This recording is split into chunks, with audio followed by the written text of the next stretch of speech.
Bugbear Homestead is live. I probably need to go turn that off.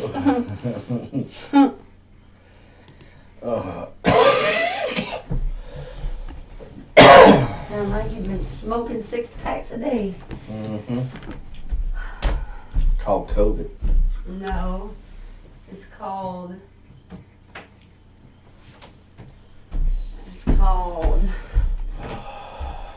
the yellow dust. It's not about See, the mine yellow did dust. that too. It's not about the yellow dust. We've had this before, the yellow dust. Nobody loves us. Oh, there's a house guest. What's up, Mark? Mark in the house. What did Kim say? Well, hello there. Well, hello there.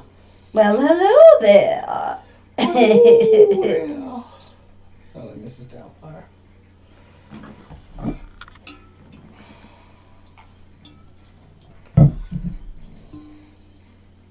Oh, Lordy. Got some tea to spill tonight. We do? Yeah. I don't necessarily know if that's spelling tea. What is that? Surviving in Alabama. What's going on, surviving in Alabama? Welcome to the live stream.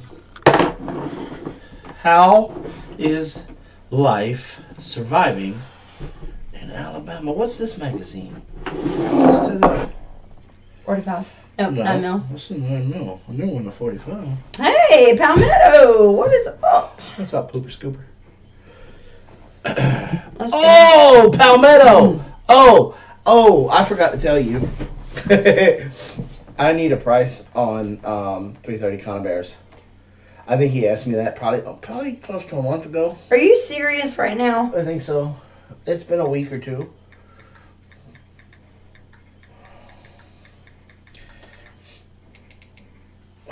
Hey, I'm the one with the brain injury.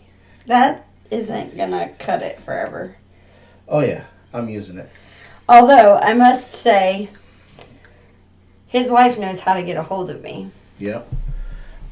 So, she could have said something. The Okie Homestead Expo. Yay! Well, tell everybody we're on. Let's get 100 people up in here tonight. The Okie Homestead Expo. Yep. What did he say? Or 4? Or 4. For what? You want 4? 3:30. Yeah. 4 3:30s. The Okie Homestead Festival Expo. Uh-huh. I've never heard of that one. Oh, you have. Is that the one Dutch and then put on? Yeah, I believe so. Oh. I don't think I mentioned it to her. Well. See, there's our problem. Two beat up vets. What do you want?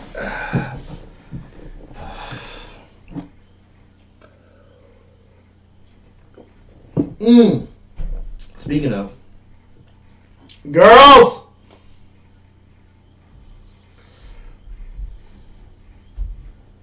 what was that? Yes, Daniel. Dump this out. Give me some tea, and I need my pill. Is that who's all there this year? Maybe this isn't the one that... Hey, Neon. No, or 4 weeks. You said a week or 2. I think 4 weeks. Oh. Niana, we missed you. Niana, we missed you last week. Let me see this. We'll see. I haven't heard of this festival. Uh-huh. Salatin. Oh, It's in Pryor, Oklahoma. Oh, this is 2024. Mm-hmm. It was this weekend. Yeah. Wonder what Daniel's talking on. It said he was MC, so... MC? Yeah, like the...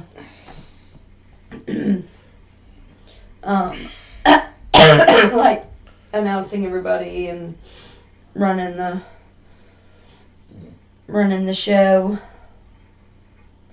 That's cool.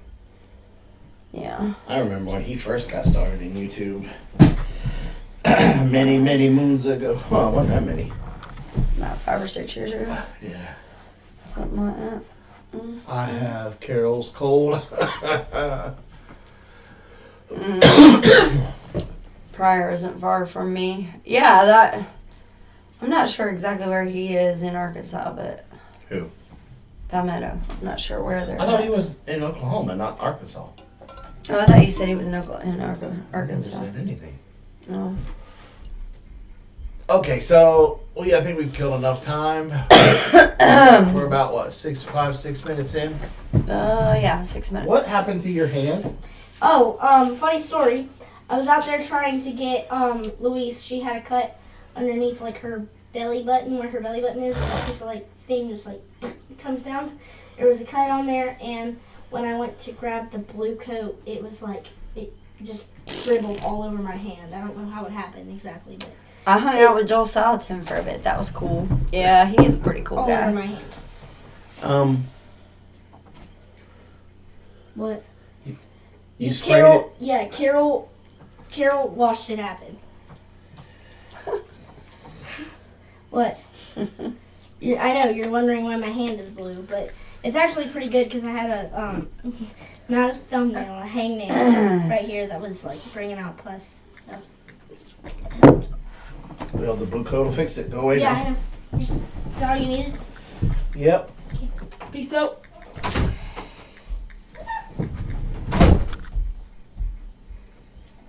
How did we get that in the room? I have no idea. I'm halfway between Tahlequah and Siloam Springs. Tahlequah. That was in where the red fern grows. Mm-hmm. Tahlequah, it's my old stomping grounds.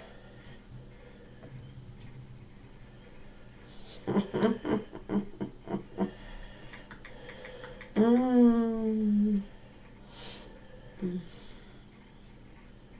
Mm-mm-mm.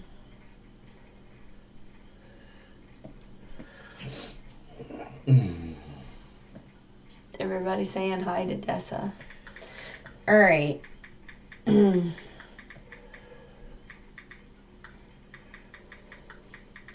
it is the one that he runs because it's right there. It just doesn't have his mean mug on the website. All right, so we had a very who said they hung out with Joel? Surviving in Alabama. Yeah. Joel is great to hang out with. We got to hang out with him at the one festival that we don't even talk about anymore. That we kind of helped keep going in a roundabout sort of way.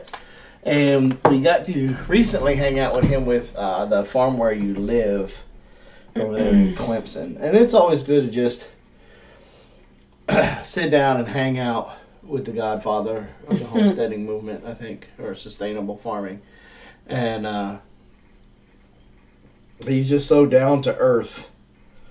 You know, I mean, he literally crawled up. We were, at the last one, we were working the festival with Coyote Tractors. And he literally just climbed up on the tractor and just started chit-chatting with me and another guy. So, yeah, it's always fun to hang out with Joel because you never know where the conversation's going to go. It could go with chickens. It could go to pigs. It could go to politics. You just never know. You never know. Henry said, Linda Wanjala. Hello. Mind and body. He said, hope you guys are having a good day. I let Jason's second mom know that you guys are back to going live, so she might stop in if she gets a second. What is he talking about? He's got to be talking about old ways, new times, right? Oh, I don't know. Mama Donna? That's who he's got to be talking about. I don't know. Maybe. Anyway. All right, so we're now at 10 minutes. Burning daylight there, Jason Rear. You're the one that's just off the chain here. I am not. It was political. What was political? his conversation with Joel? Or what you were talking about? Always, yeah. Yeah. He's right. Good job, Jason. It's been so long since we talked to her. She's got so much going on her front that we're just kind of, sometimes one of the things that you can do for a friend is to just not be a burden. Like, don't be a... If you have chickens, I already know your politics. That's funny. So we've had a very interesting week. You guys know we just came off of this respiratory illness that nobody knows what it was. And then we turned around, we pushed it, we went back to church on a Wednesday night, came home with a stomach bug. And and so we just got to the point where we were... He's gonna do it. There he is. If he knocks over that light, we're gonna have Korean food. I'm telling you. There's nothing. He's not gonna touch that. I'm just saying. Anyway. So we were in here, and I think we were doing the budget and the menu and getting everything ready to go for the following week. And all of a sudden, we heard a ruckus out front. Well, we looked out the window, and it basically looked like the turkeys were fighting. Yeah. Well, Robin went out there, and unbeknownst, you couldn't see it from the window, but two gobblers, or jakes, they were still kind of young, were double teaming against this little Cochin chicken. If you watch our channel, and there's quite a few in here that are familiar with us, it's Snowball, our little white Cochin rooster that we have, and he's the one that took out the hawk, and he's the one that kicked the hawk in the face. Has protected our flock very well. Like, even when we were like putting everybody in tractors, we left him out because, one, we knew he knows the rules around here. He knows he's not supposed to attack anybody on 2 feet, and he knows that he needs to leave the vegetables in the garden alone. He walked around it's the only 2 rules we have on this farm for a bird. And as long as you do those 2 things, you can live out your days. He walked around like Mr. T from the 80s. Yeah. He walked around like, I pity the fool. Yeah. What's up? I wear aprons. And so that's a chicken around here that Robin and I are like, okay, you can mess with any other chicken, but you're not going to mess with Snowball. And the bad thing is Snowball was holding his own against both of them. He was still jumping up, kicking them in the face. Mm-hmm. And I told Robin, I said, that's it. Them turkeys got to go. And so now, keep in mind, one of them had already tried to get aggressive with one of our adopted grandkids. Yeah. And so he was already they were already on their way out. But when that happened, it was like, it's happening today. Like, we're not putting it off any longer. It's happening today. And so we got everything out to get ready to do the processing of the 2 turkeys. The girls got a fire going up underneath the Dunkin' barrel. Mm-hmm. And basically we were just kind of waiting for the temperature of the water to come up so that way we could dispatch the turkeys, dunk them, and then throw them in the plucker. Well, sometimes our girls kind of take matters into their own hands. Huh? Turkey tacos, that's me. And because we've been doing this for so long that, I mean, Ladessa was cleaning gizzards when she was, She was 2. 2, 3? She was 2 or 3 years old, and I would literally, like, cut it just enough to open it up, and then I would hand it to her, and she would spit them out, pull out all the gunk and put them in, rinse them out and put them in a bag. Like, that was her job when we first started this. And Carol was 4 and she was cutting necks and cutting feet. Cutting the feet off, yeah. So so now they both help with processing even larger animals. The pigs, goats. Yeah, so a chicken is nothing, or a turkey's nothing for them. Nothing. And so it's taking a little bit long for the water to come up to temperature. So I walk out there, and they already had both turkeys dead. Which took forever, by the way. It'll be all right. It was crazy how much blood they had. Like, I could not believe. Yeah. And Carol took it upon. Now, this was absolute. See, this is the problem. It's not a problem. Not a problem. This is the challenge. No, it's not a challenge. This is the ingenuity when you homeschool from pre-K, like 3, 4, all the way up, through high school, and you homestead also. You raise free thinkers. Now, I know that's probably going to kick, just even saying that word will probably get us kicked off YouTube and demonetized and all that because, they don't want free thinkers anymore. But that's what you end up creating. You create little individuals. Well, they're not little anymore. But you create individuals that can literally think outside the box. And so when you have outside the box thinkers, they tend to create things that you would normally have to spend money on. Well, my little creative thinker, was got to looking at the belly of the turkeys, and so instead of dunking them right away, she decided while the turkeys were still dry, she hand plucked the entire belly and got the softer, the down feathers. And some of the other, then she got a couple of the other stiff feathers, and she was putting them in a Tupperware thing.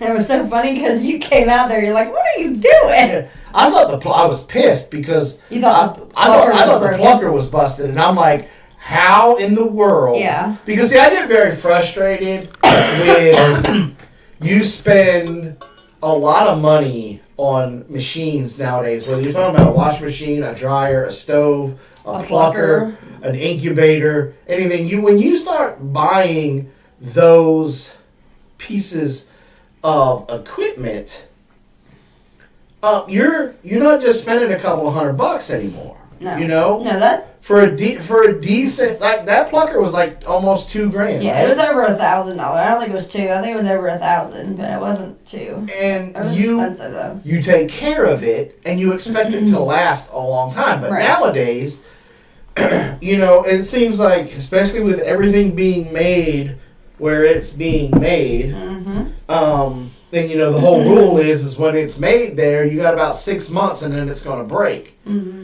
So when I seen her doing this, I thought your immediate thing. My immediate thing was I know that thing did not bust. We've barely had it. What, 2 years? 2 years. 4. Really? We got it with the Biden money. Almost 4. Yeah. But we didn't pluck anything 2 years ago. So 1 year we didn't. But anyway. And so I was getting ready to be upset because, you're walking up on her plucking. It's not like this thing is not, we don't use it every day. Right. We use it for a finite amount of time every year. And then put it up for the year. We put it up for the year. We clean it up, put it up for the year. Yeah. And we've been taking really good care of this piece of equipment. And so I walked over there and there was this little Tupperware thing. And she was just stuffing all the feathers in there. I said, baby, what you doing? And she proceeded to tell me, she says, I'm going to make feather dusters. And it's easier to get these feathers while they're still dry than when they're wet, because then we got to try to let them dry out, and then 9 times out of 10, not the same. It's not the same. And then while they're drying, you know, some are going to get dry faster than others, and the wind's going to come along, and I'm going to lose them. So it's easier just to do this. She went into this whole rigmarole. Mm-hmm. And if you know Carol, you know the rigmarole that I'm talking about. And the funny thing is that as she's telling you, she's looking at you like, why am I even needing to explain this? Like, you know what I mean? Like, she makes you feel like, why do I even need to tell you this? You know this. And so she got done with that, and she proceeded to go over there and dunk the last turkey. And so we waited, a few minutes. We pulled it out. The feathers weren't coming out. So I got the temperature gun and looked at the water. And it was running about 120. And for turkeys, you really need it 140. Close 135, 140, you know, in that temperature range. So I walked over to the wood pile to get some just junk lumber that I threw out of the shop, that it was just not good for anything. And I threw it out of the shop with the intention for us to burn it, whether we were scalding a hog or doing chickens or doing turkeys, doing whatever. And I walked over there, I picked up some lumber, and it had a crack in it, and so I was going like this to go ahead and bust it open, and I was just walking normal, and minding your own business. Minding my own business. And then something bit you. Just jumped up and bit you. Right through the boot. And so when I put my foot down as I was walking, all of a sudden, I got this tremendous amount of pain. I've stepped on nails before. No big deal. Screws. You know, you get the little poke. It's like an IV needle going in or something like that. This was a tremendous amount of pain. I have a lot of nerve damage from my time in the Marine Corps. And so when they do that reflex test on my knees, my legs don't move. Yeah. And so I have always got this fear in the back of my mind that sometimes if I don't step and I might not feel it, I might roll or break an ankle or something like that, you know. And so I got this shooting pain just running through my body, and you went down to your knees, rolled over, and trying to control your fall so you didn't hurt yourself. And I'm trying not to cuss. I'm trying really hard not. Dang, Flabbit. To throw out a lot of F-bombs. I'm trying really hard to fix that with myself. And so I'm able to get, and I had on my redhead hunting, my rubber boots, my ones, well, the old hunting boots. I need to get new ones for this year. But I had those on. These are like my favorite slip-on boots. They come up above the calf. They're uber comfortable, and all, you know, I could have pretty much out there in the woods and step on anything and then never had that problem. Well, I look at my boot, and all I see is this. And I'm like, what is that in my foot? And so I proceeded to try. I had to like, if this was my boot, this was my boot, my fist is my boot, it was like that. It was flush with his boot. And it was actually kind of more like that, because I had to come in here and I had to dig around and kind of wiggle it back and forth a little bit before I could get my fingers underneath there to get a grip to pull it out. So all of that went through my boot and into my foot. So, needless to say, and I'll even let y'all see the tip of it right there. So, needless to say, I was in some pain. And I'm laying there on my back, and I'm thinking, who steps on something like this? Who? Where does something like this even come from so that a man like me could step on it? And so, as I'm laying... That's a wine glass. So I'm laying there.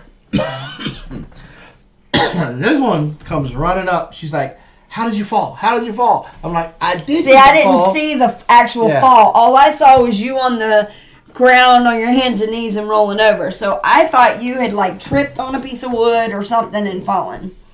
How hard did you fall? Where does it hurt? Where does it hurt? No. And I'm still doing my best not to cuss. Not to throw out adjectives that I Have y'all been drinking wine in the barn? That I shouldn't be throwing out. And I remember months ago, or years Almost, yeah. ago, when my son left for the Marine Corps, when he moved out to this little tiny home red barn shed that's out there. 12 by 24 shed. That we were turning into a tiny home for him. So as he went to college, he could go, that's where he would live. Mm-hmm. So he could come and go and do what he wanted to do. He had to keep a B or better average, and he had to pay for the barn. He paid for the barn. That was his room and board. And he, of course, had to cover his car insurance and his own gas and his own phone. But if he kept the B average, we would make sure the power was on out there to that shed. We filled up the generator. And he had internet. He had everything he needed. Everything that he needed out there.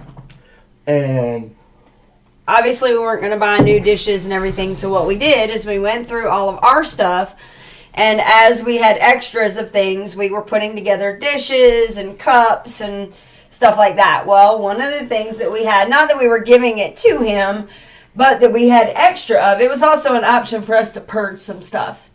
So we had some wine glasses that we had put out there in a box, and so they were in a box. And he was knocking on the door of being legal to be able to buy his own alcohol. Right. Now, caveat, we don't hide alcohol from our children. In fact, we do a lot of cooking with different alcohols. Like, well, we just had St. Patrick's Day, and the brisket was soaked, boiled in Guinness. Mm-hmm. Some of the recipes call for stuff to be cooked red wine with wine. Right. And so my children understand what alcohol is and the difference between using it to flavor food and being abusive with it. So it was one of those things. So I might as well leave him the glasses because eventually he might need them. He'll need them to seduce his future wife or whatever. I don't know. Whatever. Plus, always when they were kids, if we had wine with our supper, they always had grape juice. Yeah. So, and that would be in wine glasses for them. So, anyway, neither here nor there. So they were out there. So what I'm thinking what happened is when he left and he joined the Marine Corps and he left, we purged that. And I think it got busted somehow and it got left up over there, and certain individual children were told to clean up that area, and they missed the wine glass. Somehow it got missed. Now, of course, I'm giving them the benefit of the doubt because it's clear. I'm not. I'm thinking they set a booby trap. So it's kind of hard to see when the grass is grown up the way that it is right now.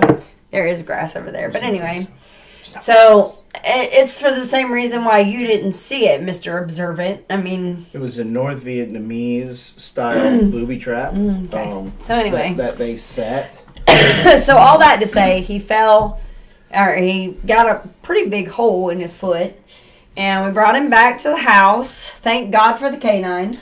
Well, yes. Thank you, Steck, one of our sponsors. Yes. And Coyote for your side-by-side, because I did not want to have to hop on one leg all the way back to the house, but Carol went, got the canine. I was able to hop over there, get in the front seat. And I was still just upset. I was mad. He was hot. Like, he was mad. That, I stepped on this thing, something that should have been picked up and thrown away. But I was also more concerned because that night, Monday night, I got invited to a men's small group, a small Bible study group down in Augusta. And I was going. I've been invited to this one a couple of times. It's something that's always come up that I've never been able to make it.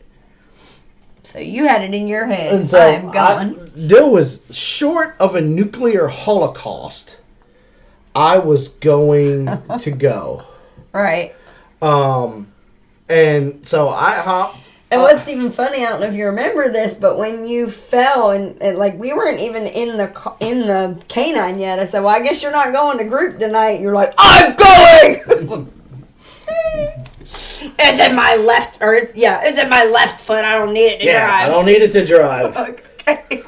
And so I got in the house, and Robin did an amazing job cleaning this out. And we didn't realize how amazing she did until Tuesday, but Robin did a really good job. Now, I need you guys to also imagine, before she jumps in, because I know exactly what she's going to say, 18 years, baby.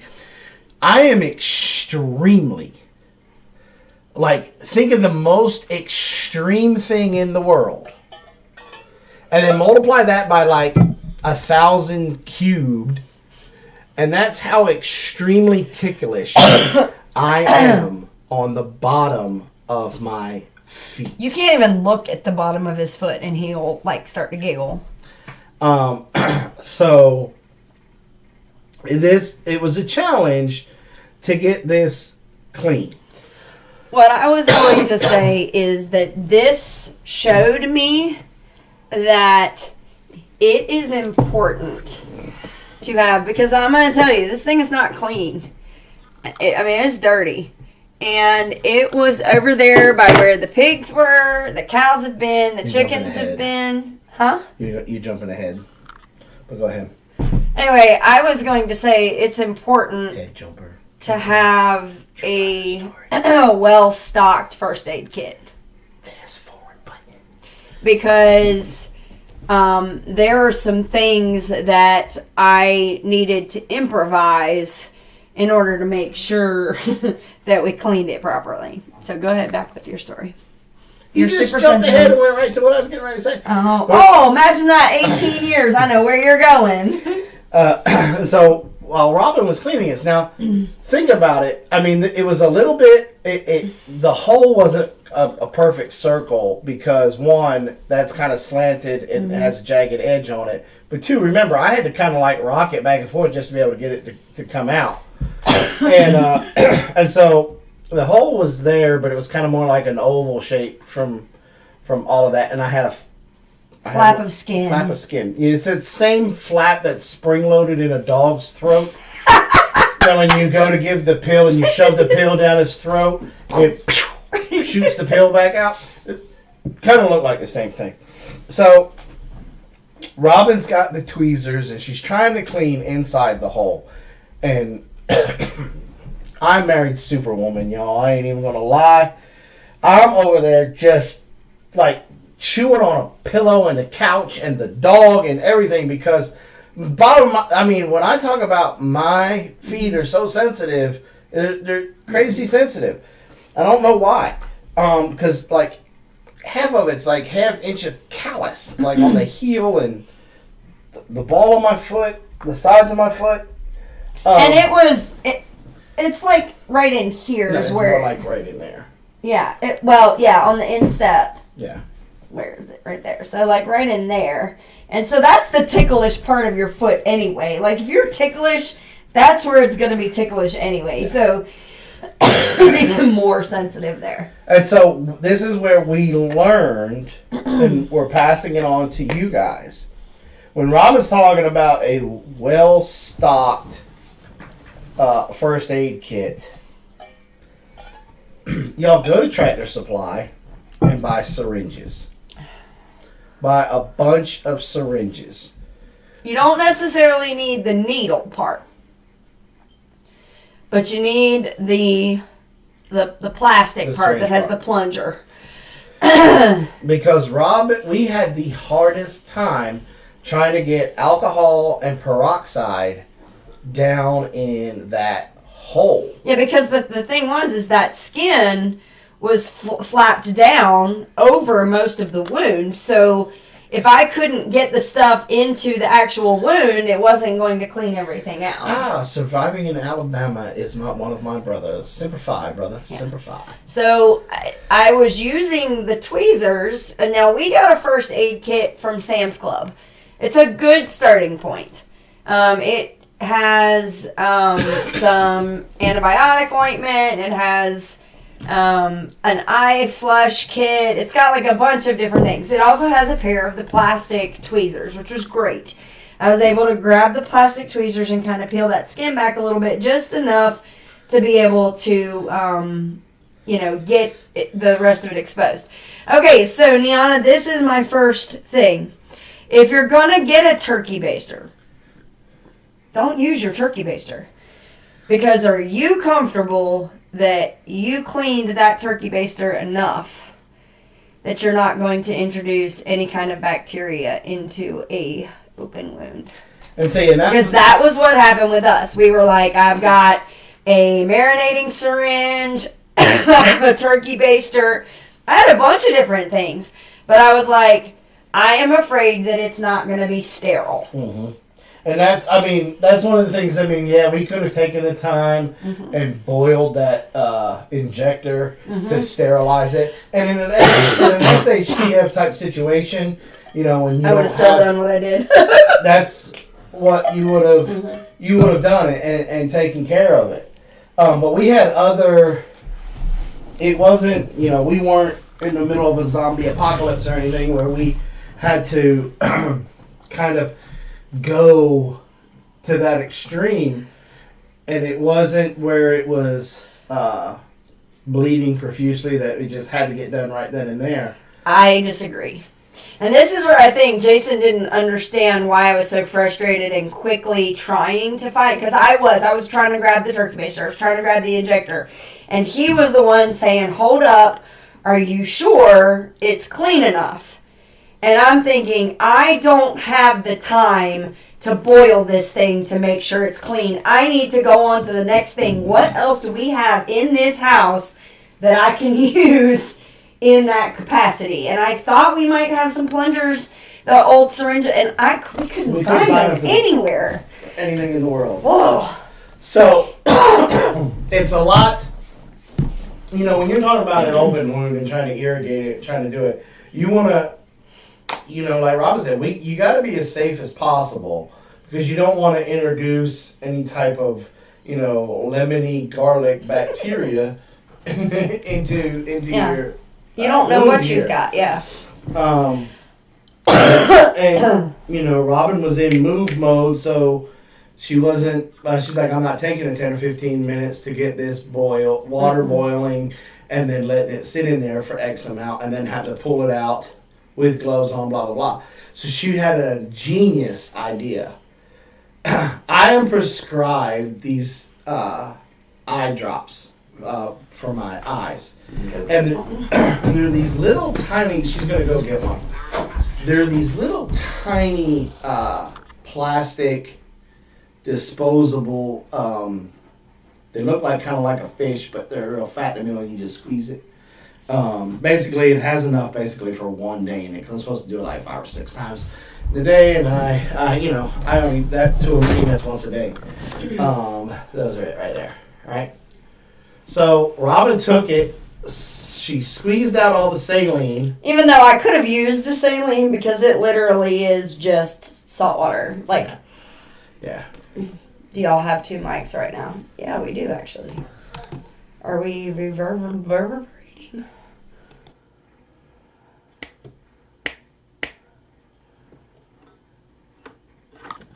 Is that better, Palmetto? See if that works better. Also peeking pretty bad. Oh, you're going to do it that way?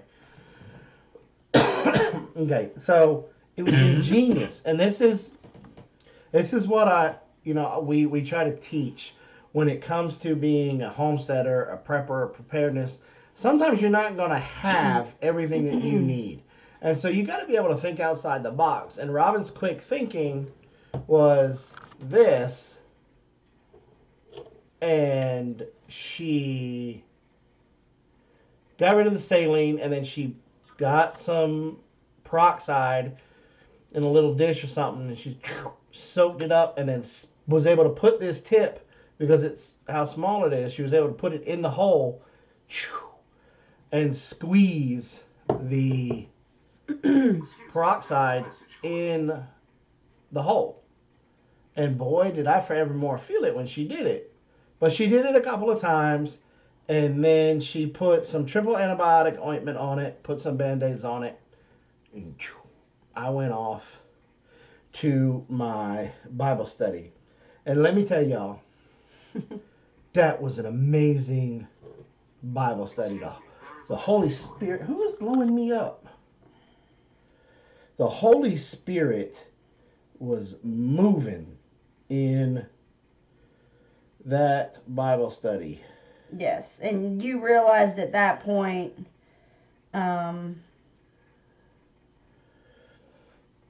that was all that was all it was, I'm gonna turn this off. All that was the evil one trying to prevent me from getting there. Yeah. Because it was a men's Bible study. It was a men's group. And when I tell you, I mean, iron sharpens iron, right? But when I tell you the stuff that we were able to share and talk about and work and gather from other people's experience and listen to their weakness, it was just off the chain. And so the evil one didn't want me to participate in that whatsoever. Well, you know what? You picked the fight with the wrong jarhead, because I knew that the moment I was laying on my back in there when I was waiting for them to get the canine, something told me, said, you know who's trying to stop you and what they're trying to stop you from doing. And I was like, well, picked the fight with the wrong person. Mm-hmm. And so I went and came back. Well, immediately my big toe and my next toe. Your booger toe. My booger toe. They went straight into that tingling kind pins of and thing. noodles. Pins and noodles. And I mean, they're still doing it to this day. Mm-hmm. But I told Robin, I said, the only thing that's really kind of freaking me out is that. Mm-hmm. That's the only thing that's really bothering me. Mm-hmm. And so I came home. They were still doing it. Went to sleep. Woke up. It was still doing it. Mm-hmm. Dessa and I went door dashing. Yeah. But I just knew. Something told me I needed to stay close, because I just had this feeling, because he was still in a lot of 18 years, baby. He was still in a lot of pain, and I had given him some. They didn't give him anything for pain. They gave him some antibiotics, and that was it. And so I was a little concerned. You skipped ahead. What? I didn't get. You are horrible at storytelling. Oh crap! Yeah, I was. Let me tell a story. So they went door dashing. We didn't give you anything for pain. I'm sorry. Yes. That's what I meant to say. Well, you gave me some Tylenol and naproxen. Did I that night? I think so. Okay, that morning. Maybe. And they went off door dashing. Yeah. But Robin knew, so she stayed kind of close. Yeah. And it was I guess it was about what, 2 o'clock? Mm-hmm. 2, 3 o'clock. About 2. I said, because we set goals when they go out door dashing, how much to make. Because we've got a hole in the budget, and that's what DoorDash fills. DoorDash fills that hole. And so they were really close to making that thing, and I'm like, close enough that it could have been made up on another day.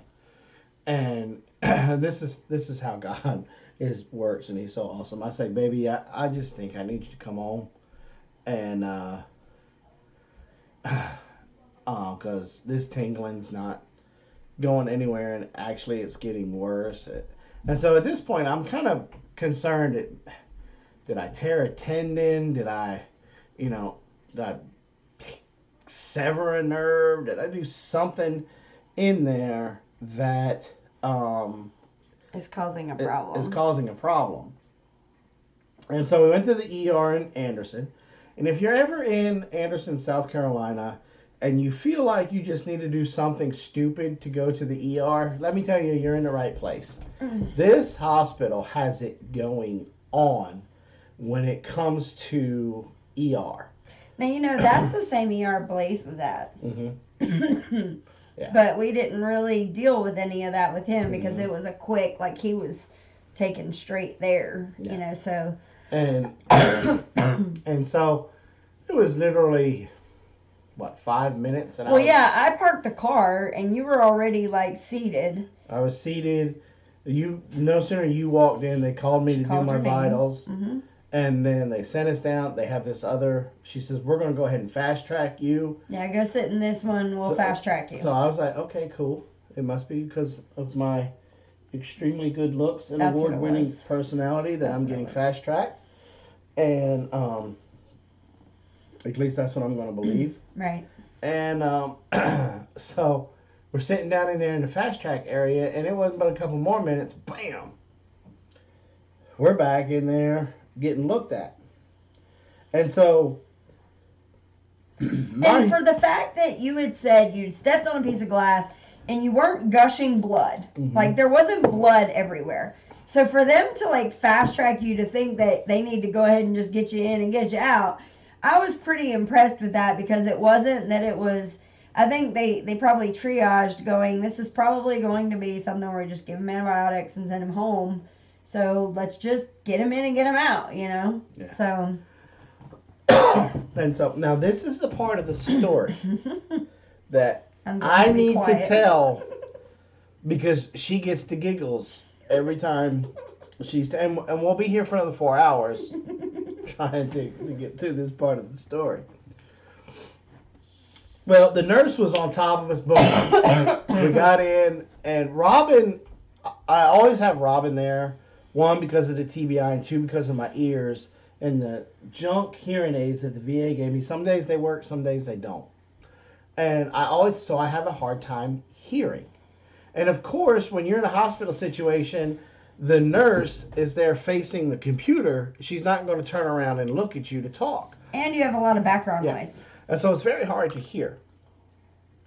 And so Robin's going through and telling this young lady exactly what happened. So she told her how I stepped on the glass, and she told her how she cleaned it up. And she said, and I did this and flipped the flap up, and I got the peroxide in there, and then I put some triple antibiotic ointment on it, and then I put some Band-Aids on it. And the lady stopped typing.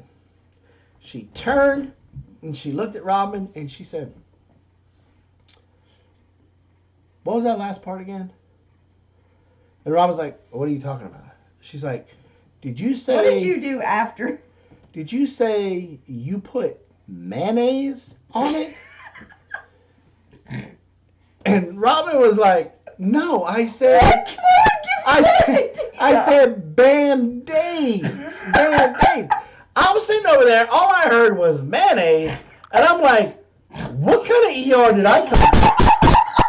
So now she's like this. She's laughing hysterically. The nurse is laughing hysterically. I feel like the fat kid that always gets the laughs for kickball because I didn't understand the joke. All I heard was mayonnaise, and I'm like, are we talking about a sandwich or are we talking about my foot? And so I was extremely lost, and I know I probably had this stupid look on my face because both of them turned and looked at me, and then all of a sudden they started laughing harder, and I'm like, what's so funny? We were obviously funny enough that the other nurses, when she finally left our room, she was going in and putting some stuff into the computer there, and they were like, what was so funny? And then of course she had to tell them, and so then they started laughing. And so, oh my gosh, it was so funny. And so I'm sitting over there, and once I finally got told what the joke was, and so everybody's laughing, everybody's carrying on, da da da. I'm still in pain. blood gushing out my foot. It was not. You Like had a your sprinkler. Band-Aids on. It was And fine. I had my mayonnaise on it. Is what I had. And and so she leaves the PA doctors, whatever they're called, PA. Hellmans. And, It was Dukes. We're in the South. and so he comes in, and then this fool, what? Can y'all explain something to me? Why? One, why do the doctors keep getting smaller? They sent this like, I could have kicked this dude and I would have broke him in two. But he was so tiny. He was like a little Oompa Loompa kind of thing. Like, he had to get on a stool He did not. to be able to look at my foot. But I told him, I said, hey, look, Doc, I'm super ticklish on the bottom of my feet. And he kind of took that like a challenge. Because he starts like poking and pushing and like rubbing. And I'm like, can you at least like buy me dinner first? The way he was just massaging my foot down there. And he was like poking. Of course he's checking for things, but Jason's perception is... He was a little bit, I think he was a little bit more than that. And he says, all right, well, we're going to get it. And this is where, he could have not said this and I would have been fine. Because this thought never crossed my mind. Didn't even think about At it. all. He said, well, we need to x-ray it to make sure there's not a chunk of glass up in there. And I'm like, there's what? What did you just say? He said, I want to x-ray it to make sure there's no shards or anything, like there's didn't no break off tiny in pieces there. or a big piece that we can't see through the hole up there. And I'm like, so that's a possibility? Didn't even think about it. And he's like, yeah, that usually happens all the time. And I'm like, okay, this guy touches my foot now. I am going to choke him out with my legs. And so he walks off. And he says, we're going to give you an antibiotic because it looks really clean. So, you did a really good job. Looks really clean. So we're going to give you the shot of the antibiotic since you waited a whole 24 hours plus to come here. Which I thought, there was no need for sarcasm at that point. You already did the whole fear thing when you were telling me that there was a chunk of glass. We didn't really need the sarcasm. But, of course, that could have just been my interpretation. Because, I was going to say, because I don't even remember him saying that. Because, all I heard was glass still in foot. Yeah, you were still in panic mode. It wasn't not panic. even, not even thinking about the fact that I had cleaned it out it was more really like, well. More like, crap, I Never didn't thought even of that. think about that. Yeah. And I went walking all around Augusta, Georgia with it. But anyway, right? And so the x-ray technician comes in and she starts trying to move my foot and place my foot and everything. And then she says, well, you got it. She took my leg and you got... I don't know what you're trying to say here. Okay, so I'm kind of laying like this, right?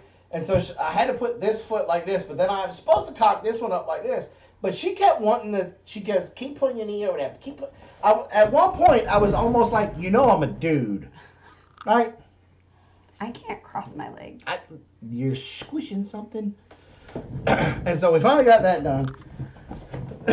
And so came back in, praise the Lord, praise God, nothing in my foot. It was clean. And that's when he said, because he didn't say anything about cleaning it then. That's when he said, there's no shards in there. There's no pieces of glass. You cleaned it really well. Like, it's good. Yeah. He was singing praises to Robin. He's like, I'm going to give you an antibiotic just in case. He's like, we're going to give you a shot, and then we'll give you a round of antibiotics.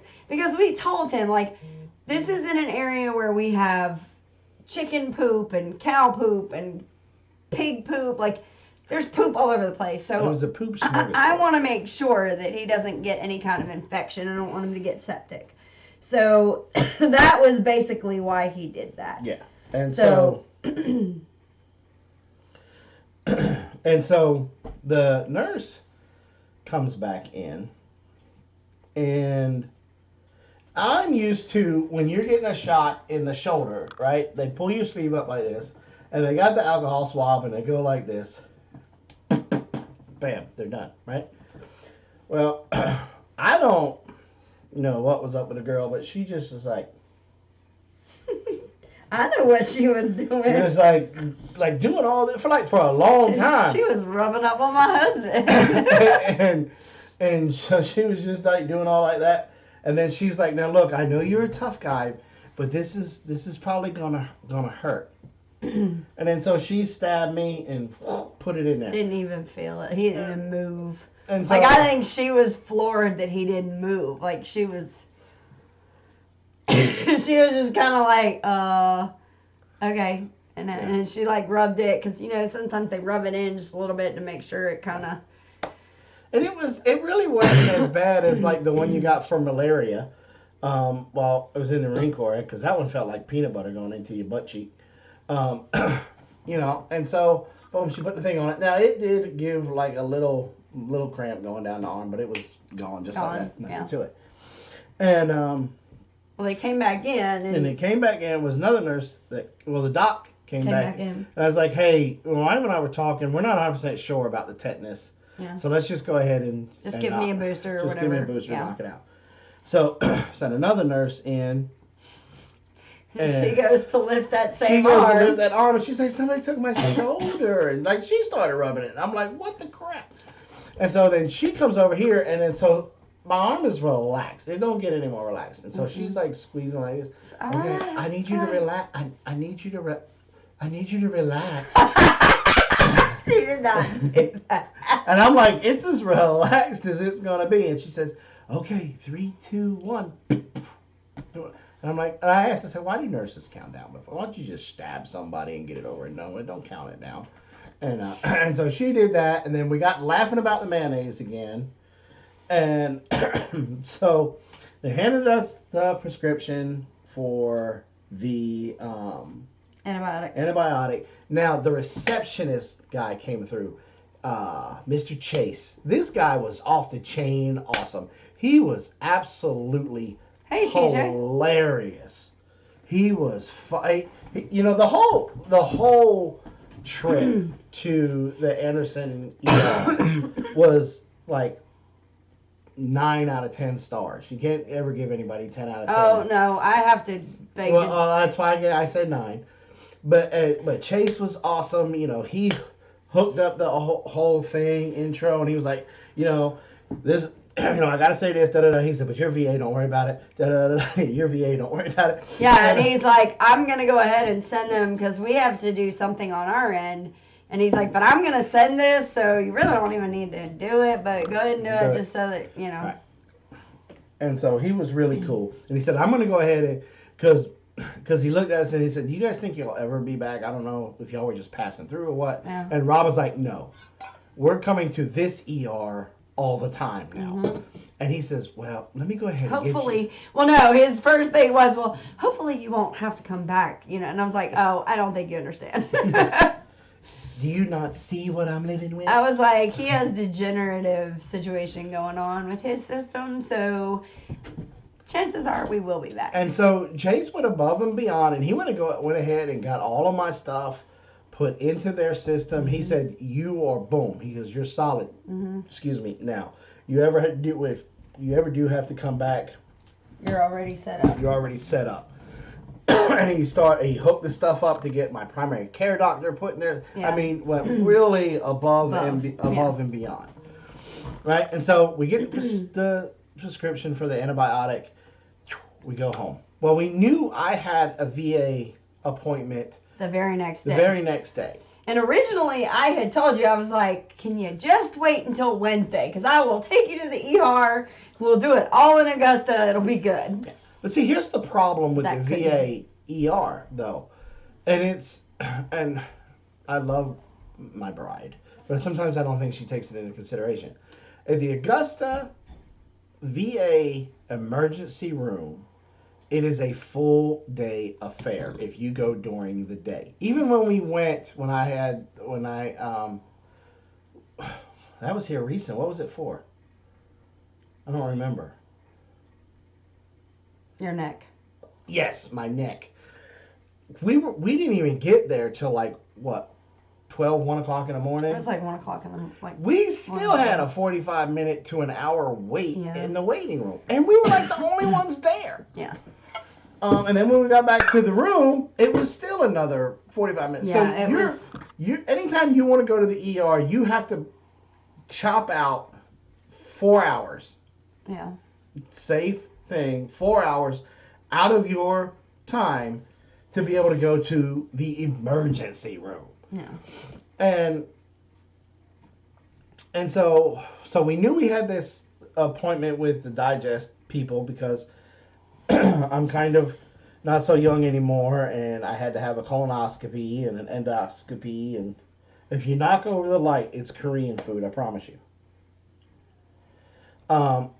And so I went and had those procedures done, and I think we talked about the colonoscopy last week, didn't we? Yeah. And so basically we were going down with them to try to Review everything. But it was on the 4th floor, right?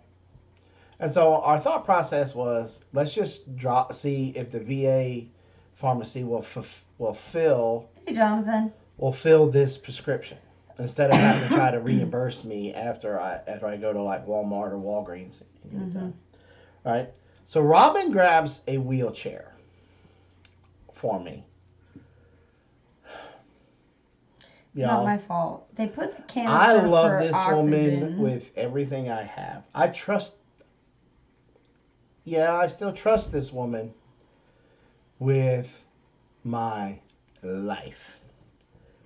Trusting this woman to push me in a wheelchair? Not so much. Not so much anymore. Okay, to be fair, these wheelchairs are not true wheelchairs. It's like a chair with a handle on the back that you have to squeeze the handle in order for it to disengage the brake.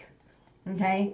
And the other thing is on the side, there is a holder for an oxygen canister.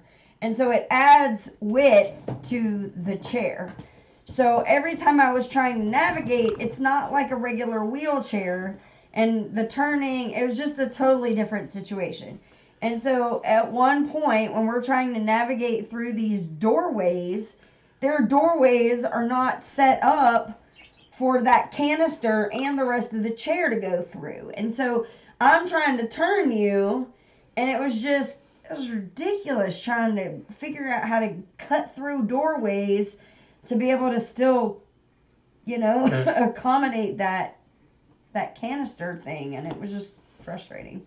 And so after she hit the door frame so hard, the one nurse there, she's like, "Do you want me to drive him in here?" Rob's like, "No, I will get him in." I did not do that. And no, it was more frustrating than that, surviving in Alabama. And so we get through and we read all the results and stuff. And so she's like, "Well, look, this is what it's looking like. So I want your blood. I want to take some blood. And I gotta poop in a canister again." And I just share everything with y'all. The more I was just wondering, where are we going with all this? But anyway. But so he had to get blood taken. He had to do all that. Blood taken, got all of that done. And we get to the pharmacy to drop off this prescription. And the wonderful lady behind the counter. Well, they're getting ready to remodel the pharmacy. Yeah. And so they're not really supposed to be taking any outside prescriptions. But she could tell that I was desperate, and she's like, "I'll do it as a courtesy." And so, but she goes, "Is he allergic to any medication?" And then the light switch went off with Robin. And she's like, "They never." Oh my gosh. And actually, I don't think it was when she asked. I think I had known it before. I think I recognized it when we were in the car on the way down, because I took a look at the prescription and I went, "This is not a prescription that we've had before." With the girls, with Carol's had a couple bouts of antibiotics in the last couple of years. And we always tell people that Carol is allergic too, just to be safe. And I'm like, I don't recognize this. Oh, crap. They never asked us if he was allergic to anything at the ER. And it's not like it's like eggshells. He is supposedly or possibly allergic to penicillin. That's a big one. And nobody ever asked us. And so, and I have the paperwork to prove it, because in the paperwork, going back through it, it says allergies, none. That's because it was never filled out. So I go to hand her this, and I'm like, do you know what the derivative of this is? Because he is allergic to penicillin. Well, of course, that was above her pay grade, because she was literally just a key pusher. So she's like, do me a favor, call the ER real quick, ask them. Okay. Now, here's another thing. Normally, trying to call an ER department, you're gonna be on hold. You're not gonna get to talk to anybody. I had somebody answer the phone like almost immediately, and they popped me over to one other person, and I had an answer very quickly. We were in the clear, everything was fine, and we got it filled. So yep, it wasn't anything for me to worry about. I still argue that the security guy that first went in asked me. And I think because he fills out this little slip of paper, and then he slips that underneath the thing to the nurse that does all of your triage stuff. And see, I wasn't there for that. I was parking the car. But at the end of the day, if it shows up on the paperwork as none, then, I could be wrong. With TBI, I mean, I don't remember everything 100%. And it could have been a very dangerous situation, and God was watching out, and it wasn't. But even if it was, I wouldn't be uber mad at him, because we had a lot of things, like the whole mayonnaise thing probably got everybody thrown, for a loop. And then the whole trying to figure out the thing with the tetanus had everybody going through a loop. And so, that's why I say, if we didn't have that little hiccup, we probably would have given him like 9.7, because you don't really want to give anybody 10 stars. Yeah. But, so we give him 9 out of 10 stars. And, overall, it was a really good experience. I won't even think twice. Like in the past, when Jason has had a problem, there's always been the conscious thought of, do I really want to drive an hour and a half down to Augusta and fight that? And now I don't have to think that. Now I know I can drive about 35 minutes, get to that ER, and know that the quality of care is going to be good, and that they're going to facilitate the VA stuff so that I don't even have to worry about it. Yeah. And that was one of the things that with them that I absolutely loved. Because look, I'll be raw and honest with you. When I go to the VA, especially the emergency room, I don't feel like I get treated like a human being. I feel like I get treated like a number, or here comes another vet. Here comes another guy wanting some pills. Da da da da. And the Elberton ER is that way. Yeah. They literally make you feel like you're just like you're some addict, and all you're there for is pills. And y'all hear about the Frogman? The Frogman on YouTube? I just recently found him. Absolutely love his channel. It might be a seal he might be talking about. We never did find out what the tingling was. They told him that it could just be from the swelling, and that he just needs to wait it out for a couple, because he didn't see anything on the ER that would indicate that there was a broken bone or anything like that. So he's just supposed to wait for the next couple of weeks, and if it doesn't go away, then we need to check into it. But he said that for a couple of weeks, it may do that because all the swelling might be pushing on nerves. It might be, that kind of thing. Yeah. So. Are you talking about Frogman Tactical? That's the YouTube channel. But, because like when that whole thing happened with my neck,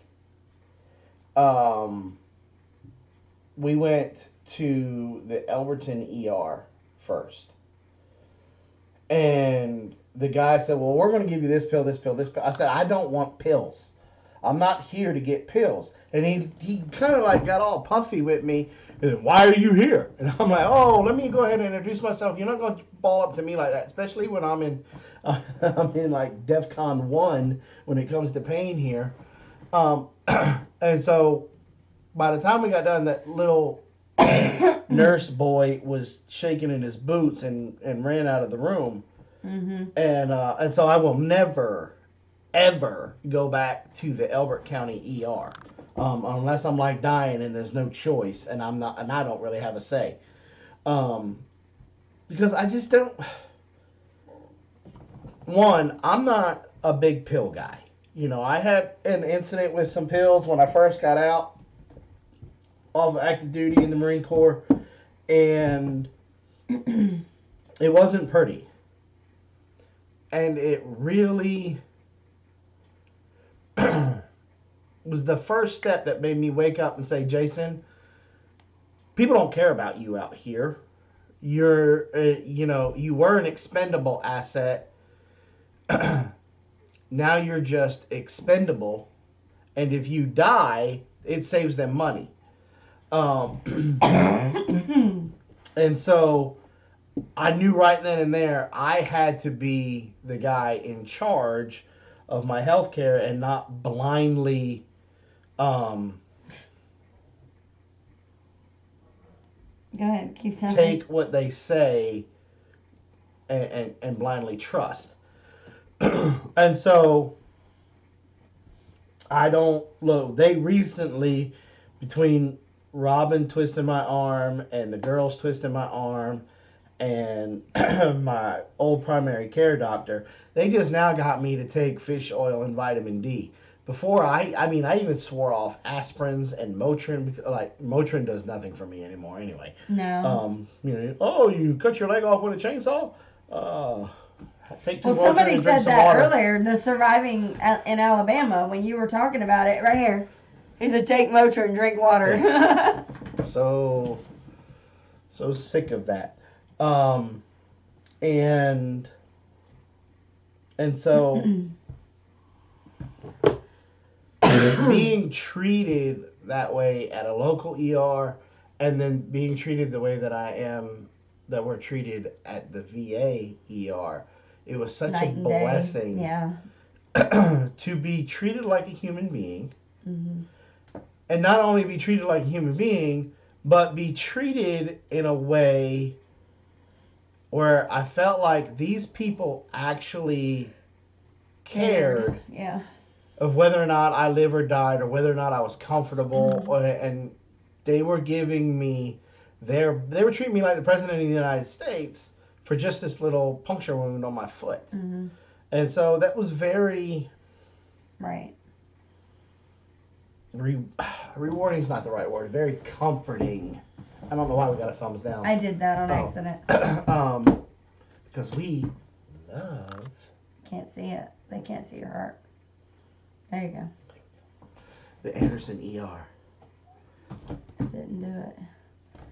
There it is. So since last Tuesday, or no, this Tuesday, right? This Tuesday. Yeah, it was just this week. Just this Tuesday. Yeah. So since Tuesday, I've been kind of laid up. Had to. Because anytime I would try to put some pressure on her or try to walk, it would start to bleed again. Yeah. And and I'll be honest with you, I know that the Band-Aid that's on my foot right now is probably just slap full of blood. Because... It wasn't the VA, that's the point. I I had enough. I couldn't do it today. I could not sit around anymore today. And so I got up and I put my boots on for the first time and went out there. Don't touch it. I'm going to touch it. And went out there and cut the grass. And then we went to a friend of ours, her 50th birthday party. She had a low country boil. Had a low country boil. And I did kind of take it easy there. I got there, found a place and sat down. But I just know from cutting that grass, there's going to be some... Why are you doing this right now? Because I want to look at it. Take your foot out of the boot. Because I am curious if it bled. Because if it did, we've got some explaining to do. Because you should not be bleeding at this point. Miss your foot. You're going to do this? See, look. Robin! Yeah, there is some blood on it. But. Okay. So anyway, you cut grass and low country boil. Low country boil. And that takes us to right now. Right now, because we just got, oh yeah. It's not bad. That's not awful. It's just a little bit. Let me see. Can y'all see my foot? Yeah. So it's a little red from where the well, if you had the swelling camera is. right. Huh? I have the camera right. Oh God! If you fall backwards, I'm gonna die. Laughing. Yeah. Yeah, there it is. Yeah. So. It's not that bad. Yeah. Not that bad now. And that red, I know that looks like it's infected, because some people look at that and think it's infected. But that's actually from where, when he stepped in it, I think some blood vessels got, so I think there's some blood pool in there. Bottom of the place is the only place you can't get stitches or stable. It's not infected, I promise. It's not warm right there. It's good. And he's on a full course of antibiotics. He has no fever, everything. So that's the thing. We were going back to talking about first aid. Especially when you live on a homestead, I feel that it's super important to be well versed in first aid. Mm-hmm. As well as the Heimlich and everything. But first aid, you really got to know what you're doing, because it's clean. We've cleaned it every day, a couple times a day. We put triple antibiotic ointment on it. It's good.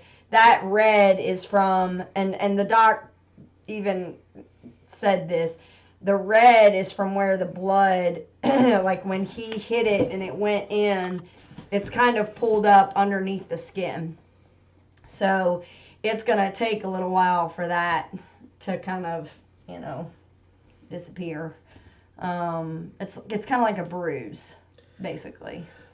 You don't know how much you use or need the arch of your foot to walk and get around until you do something like this. Mm-hmm. This is when I say ridiculous, I mean it's absolutely ridiculous how that little hole makes it extremely difficult to walk. Just stand, to get into the tub, anything, because the ball of your foot, when you think about it, when your toes bend back like this, or when your heel comes up, all of that is kind of like moving a little bit, or it's getting tension put on it and stuff. And it is, I guess I just didn't understand it before, or it's something that I probably just took for granted. And now it's like, I respect the arch of my foot. Like, probably after this, I'm going to have me time with the arch of my foot and maybe, like, put lotion or something on it to let it know that I appreciate it and love the arch of my foot, because I feel so stupid when I'm trying to walk now, because I'm like the Hunchback of Notre Dame. I'm going like Quasimodo or something. And it's, like, you know how everybody says, a paper cut is the worst cut to get and everything? That's the worst spot. Yeah, to get a cut. To get, to step on anything and get it. I would much rather have it in the ball of my foot because one, good luck getting to the meat in my foot through all the calluses, but just like Kevlar down there. But in all honesty, you can walk halfway decent without really putting a lot of pressure on the ball of your foot. Yeah. You can't put your foot down in any way, shape, or form where you're not putting pressure on that arch. Yeah. And it's Yeah. like, what the crap? Yeah. So, yeah. That was my thing. Wow, we went over. Oh, yeah. Yeah. Yep. So that's why there was like only 1 or 2 shorts that went out this week and no videos or anything. We told you we were going to get back on it, but that's why. So hopefully Rob will be able to get back on the shorts this week coming, and then maybe the following week I can get out there and do some really good videos for you guys. We're still looking around for the plug-in for the members for the website, where you'll be able to get the free copies of plans and stuff like that for stuff that we're going to be doing this summer with the garden, and for the Lost Dude Bat Box. That's what I'm going to call it, the Lost Dude Bat Box. I'm going to name it after Lost Dude because he's been busting my chops about it for probably 4 or 5 years now. I might even build him a real tiny one. Thank you, Daryl Lucas. Might even build him a little tiny one and mail it to him. A little miniature bat box that fit like 2 or 3 bats in it. But it looks dirty. Like it's got something on That's it. blood. Oh. Strap blood. I gotta clean it out. Yay. And so, but hopefully that will be coming up here real soon. The goal is definitely to have that plug-in and some stuff on there for our members for free before I go on the men's walk to Emmaus, and that is April 11th, I think. April. Yes, 11th, 12th, and 18th, 19th, and 20th. 18th, 19th, and 20th. So hopefully that stuff will be up there. I've got a guy, one of my Emmaus brothers, coming over hopefully this week to help me figure out how to get power to my shop. Once that's done, then I probably will be finished cleaning and getting everything organized, and then getting back in there and building the stuff. A lot of the stuff that I'm going to be building this year, keep in mind I'm going to be using a lot of pallet wood, mostly because it's free. Mm-hmm. And I'm looking at it from a SHTF scenario, if I can get pallet wood for free. And besides, Home Depot has that island where they grow all the crooked trees. That's where they get all their 2x4s and stuff from. It's absolutely amazing that I can get a straighter 2x4 off of a pallet than I can from Home Depot anymore. So those are going to be some things that will be coming down the pipe. And hopefully, hey, if anybody knows how to use SketchUp, hey, send us an email and tell us, how did you learn it? What was the easiest thing? Was it just doing it? Because I can play around on it and try to do it, and I build a cube, but I can't get it to go to a blueprint. So it might be just the whole brain damage part, but of me. At least that's what I'm going to blame it on. So I'm turning that disability into a tool. Really? Yeah. Gotcha. Anytime you get upset with me, I'm like, why are you getting upset? I'm the one that has a brain injury. That's what I'm going to say from now. So you can't get upset with me. How are you going to get upset with me? I'm still going to get upset. Because you're going to ask yourself, you know what? He's right. Why in the world would I expect him to remember my birthday? Oh, no, you will always remember my birthday. That's been committed in the long term. Your problem is that if you deem that it's not important to remember, it goes right out. It's like algebra. Algebra's not. Yeah, really if you deem it worthy of remembering, you'll remember it. But if it's something that you figure is non-consequential, straight lumber. What's that? I know, right? you don't even. Yeah. So just keep in mind that a lot of the projects that are coming out this summer, spring and summer. One, I'm really going to be looking to help out my HOA people who are stuck in HOAs and the apartment dwellers, the people that have limited space to be able to grow things. So let's just keep that in mind. But the fact that it's even being able to be used here on a large farm basis, and it's also stuff to keep in mind that not if, but when the world goes crazy, we'll be using a lot of stuff that you could literally scavenge around and pick up probably off of the side of the street, because let's just be real about it. There's going to be pallets everywhere. People ain't going to touch pallets when they're going to loot and riot and grab stuff. They're going to be going to the lumber yards and stuff and trying to get real lumber. And this is stuff that even once the lumber's out, thinking outside the box, you should be able to use limbs and stuff like that. I might even actually try to build one out of limbs. One of the things that I'm thinking that might be a good project.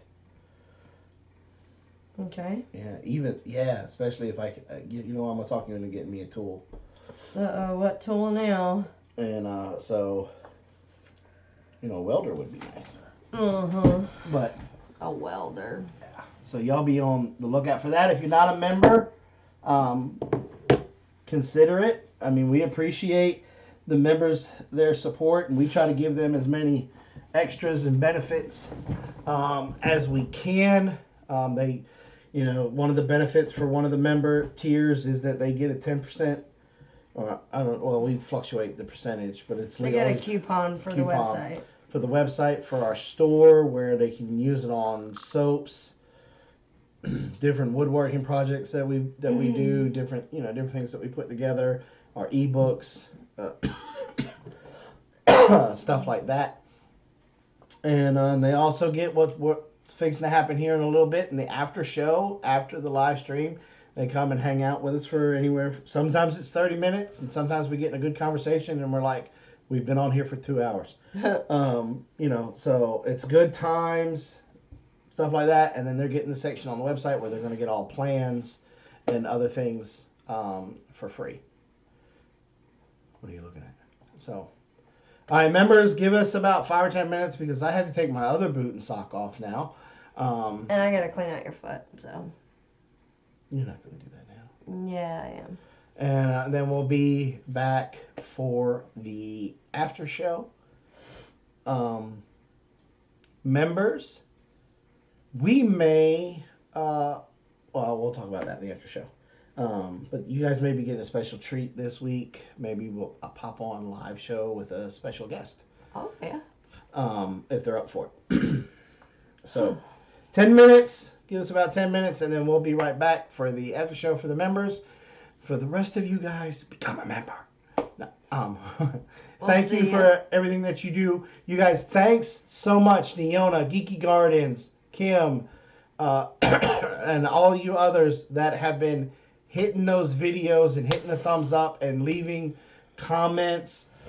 It's really keeping us in the algorithm, and it's really helping out the channel. We love you guys so much for that. Please keep it up. Please, please, please keep it up.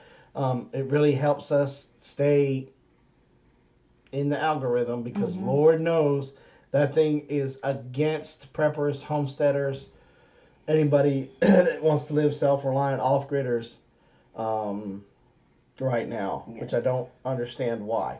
But it is what it is. So you guys keep that up. Thank you so much. And we will see you guys next week. Love y'all. God bless.